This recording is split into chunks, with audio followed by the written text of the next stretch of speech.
turma. Então vamos agora para a finalização da nossa aula sobre Guerra Fria. Lembrando que, após a Segunda Guerra Mundial, o nosso planeta Terra vai estar dividido basicamente em dois polos, em duas potências geopolíticas muito fortes. De um lado, os Estados Unidos da América, representando o modelo político, econômico do capitalismo, do liberalismo. E do outro lado a União Soviética, representando aí o socialismo, né? o marxismo, o comunismo.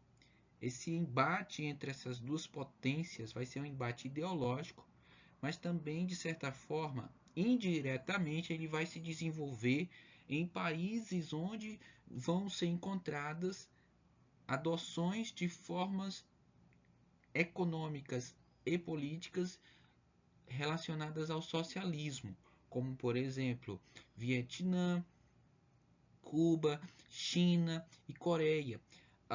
Nós vamos entender bastante aí nessa aula de hoje como se desenvolveu esse socialismo real nesses países, tá bom, pessoal? Então vamos lá.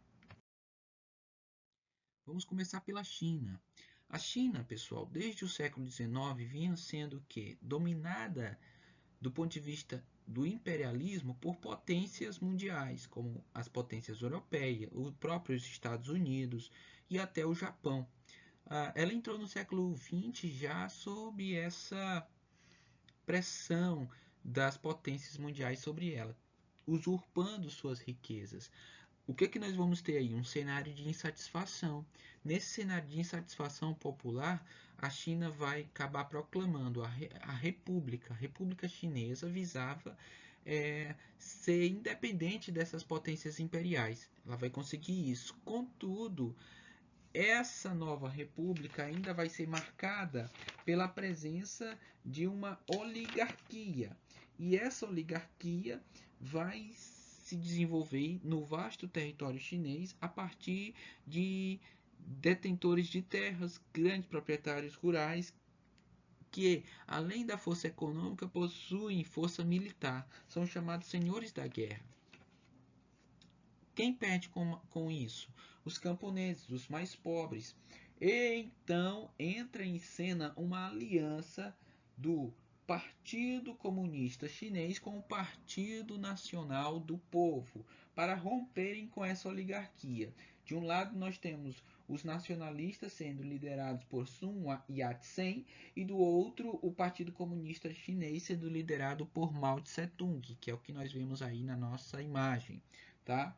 Essa aliança vai conseguir vencer os senhores da guerra e unificar o país. No entanto, com a morte de Sun Yat-sen em 1925, o general Chiang Kai-shek vai assumir o poder, rompendo com os comunistas e passando a persegui-los por todo o país.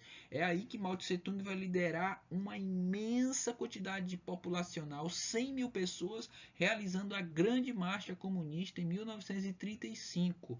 Essa marcha vai durar basicamente um ano, tá, gente? Desses 100 mil que vão marchar com Mao Tse Tung, 80 mil mais ou menos vão morrer devido às condições inóspitas dessa caminhada, que foi uma caminhada de nada mais nada menos que 1.000 quilômetros, se estabelecendo em Yunnan. Saíram de Rujin e foram até Yunnan, 1.000 quilômetros de distância. Muitos morreram, tá? Fugindo aí da perseguição do Partido Nacional do Povo. Nesse meio tempo, nós vamos ter a invasão da China pelas tropas japonesas, dando início à Segunda Guerra Mundial no âmbito da Ásia, tá certo? É aí que os comunistas vão se unir aos nacionalistas para romperem com o Japão, conseguindo vitória em 1945, uma vitória definitiva.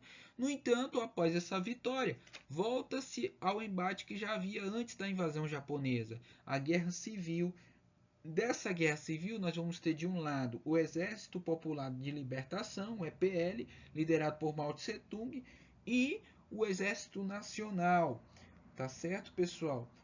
O exército de Mao Tse Tung vai vencer, proclamando a República Popular na China em 1949, uma república comunista, socialista. Aí nós vamos ter a adoção por Mao Tse Tung do socialismo na China, propriamente falando. porque Mao Tse Tung era um grande adepto da causa marxista, socialista, e tinha fortes relações com Joseph Stalin, o líder máximo da União Soviética na época, logicamente, tá, gente? Para terminar, quero falar que com a administração de Mao Tse Tung, nós vamos ter a Revolução Cultural, que nada mais, nada menos era um incentivo do Estado para a exaltação do próprio Estado a partir da exaltação da idolatria da imagem de Mao Tse Tung. Essa revolução cultural, os costumes, a cultura chinesa baseada nos ideais socialistas vão ser reforçados, de modo que os grandes inimigos da China nessa época eram considerados os burgueses. E qualquer comportamento atrelado à burguesia, atrelado ao liberalismo, ao capitalismo, ele era rechaçado, de modo que houve muita perseguição, liberdade da imprensa cessou, a liberdade política cessou nesse período e até os dias atuais nós temos isso também na China, tá, gente? No entanto, no âmbito econômico, a China vai passar a adotar, após a saída de Mao Tse Tung em 1976, vai passar a adotar um sistema econômico que até hoje vigora, que é o baseado na economia socialista de mercado, um socialismo de mercado, de modo que esse governo vai combinar o controle governamental de setores estratégicos com a permissão para que a iniciativa privada atue em outros setores, tá certo? Então nós vamos ter o quê? Mão de obra barata, incentivo do Estado para a instalação de empresas. Tudo isso vai favorecer a economia chinesa lá na década de 80, 90. E hoje o que nós temos na China? A grande potência em ascensão no nosso mundo, tá, gente? Por isso que é importante conhecer a China, porque se nós analisarmos, por exemplo, os produtos brasileiros hoje, a maioria deles são chineses, ok? Vamos agora para Cuba. Cuba, pessoal, vai também ser marcada por quê? Por uma dominação imperialista dos Estados Unidos, desde a sua independência no final do século XIX, início do século XX. Cuba, em 1952, vivia sob uma ditadura de Fulgêncio Batista, que tinha forte ligação com os Estados Unidos. A população era revoltada com isso. Um líder vai se sobrepor, vai ganhar ascensão, e esse líder Fidel Castro vai tentar, junto com uma população armada, uma guerra civil, o assalto ao quartel Moncada, em 1953, vai ter insucesso, eles vão ser presos, no entanto, com 2 anos de prisão, Fidel Castro e seus aliados vão receber a anistia e vão ao México. No México, eles vão organizar a Revolução Cubana, a partir de líderes como Fidel Castro e Che Guevara. Eles voltam a Cuba, ganham grande apoio popular e, com posse de armas, conseguem tomar o poder em 1959. A partir daí, Cuba vai adotar medidas socialistas, de modo que, no âmbito social, o país vai crescer bastante. O analfabetismo vai diminuir, a saúde vai melhorar, tá certo, pessoal? A questão da mortalidade infantil vai diminuir bastante. No entanto, por outro lado, do ponto de vista político, vai ser um cenário parecido com a China, onde não vai haver liberdade de imprensa nem liberdade política, tá? Cuba vai entrar na Guerra Fria e se aliando com a União Soviética. Os Estados Unidos vão fazer embargos comerciais, não vão aceitar a Revolução Cubana e vão tentar invadir a Baía dos Porcos em 1961, tentando aí um possível golpe de Estado com insucesso, tá?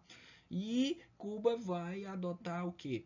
Uma abertura para que a União Soviética instale mísseis nucleares no seu próprio território. Esses mísseis estão apontados para o território dos Estados Unidos. É aí que nós vamos ter em 1962 a crise dos mísseis entre Cuba e Estados Unidos. Logicamente, a União Soviética também estava aí.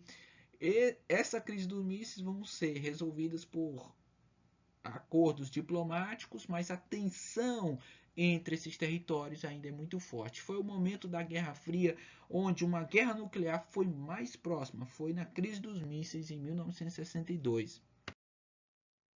A Guerra da Coreia.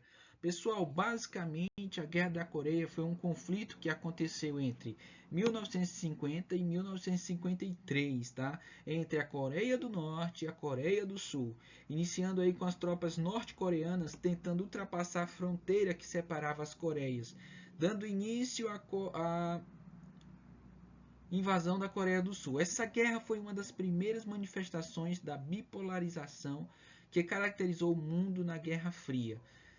Estima-se que morreram aí 2,5 milhões de pessoas. A Coreia do Norte sendo patrocinada pelos soviéticos e a Coreia do Sul sendo patrocinada pelos Estados Unidos.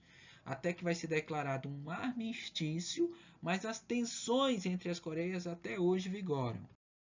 Para terminar, a Guerra do Vietnã, gente. A Guerra do Vietnã é bem parecida com a Guerra da Coreia. Por quê? Porque o Vietnã também vai se dividir entre Vietnã do Norte, vamos chamar assim, e Vietnã do Sul. No entanto, essa divisão toda vai ser fruto de brigas, disputas por esse território. Os Vietcongs vão ser os mais aliados com os soviéticos e o Vietnã do Sul vão ser os mais aliados com os norte-americanos, Estados Unidos. Os Vietcongs vão querer o total domínio do território. Vietnã do Sul não vai aceitar. É aí que entram os patrocínios dos soviéticos e dos Estados Unidos nessa guerra. E o próprio Estados Unidos vai entrar nessa guerra, tá certo, pessoal? Em 1961 e vai entrar com força usando armas químicas como o agente laranja, o napalm, uma destruição do ecossistema daquele país que tem consequências até os dias atuais.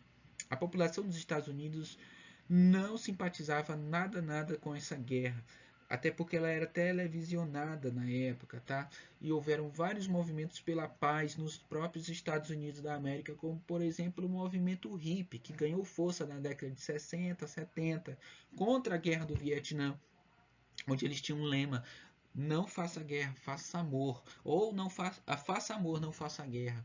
Pessoal, basicamente era isso que eu queria falar. Vocês percebem aí que são tensões a partir destes dois eixos fortes, não é? Os Estados Unidos e a União Soviética. Percebam aí que foi um conflito nas Américas, Cuba e os outros todos na Ásia, tá certo, pessoal? E até hoje, os países com grande maioria mais adeptos do socialismo se encontram na Ásia. No entanto, na América também temos muito forte a presença do socialismo a partir do exemplo da Revolução Cubana. Pessoal, era isso. Bons estudos e sucesso!